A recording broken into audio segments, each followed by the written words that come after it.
అనంతపురం జిల్లా రాయదుర్గం తాలూకా రాయదుర్గం టౌన్ లక్ష్మీ బజారు 10-1-33 door number ఇంటిలో నివాసం ఉంటూ కాపు చిన్న తిమ్మప్ప గారి కుమారుడు కాపు రామచంద్రారెడ్డి, వయసు 58 సంవత్సరాలు, ఆధార్ నంబరు 75-35-53-18-93-41, పాస్పోర్ట్ నంబర్ కూడా ఉంది దీంట్లో.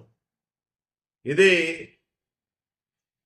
ప్రభుత్వ విప్పు రాయదుర్గం ఎమ్మెల్యే కాపు రామచంద్రారెడ్డి లంచంగా తనకొచ్చిన డబ్బును ఆస్తి రూపంలో రాయించుకున్న డాక్యుమెంట్. ఇంతకంటే సాక్ష్యం కావాలా కాపు రామచంద్రారెడ్డి? నన్ను తిడతావా? 19వ నంబర్ ప్లాటు 14.58 సెంట్లు, 20వ ప్లాటు 8.5 సెంట్లు, అంటే 23 సెంట్లు. ఈ ప్లాట్లు కూడా కాపు రామచంద్రారెడ్డి అక్రమంగా రాయించుకున్న ప్లాట్లు ఎక్కడున్నాయంటే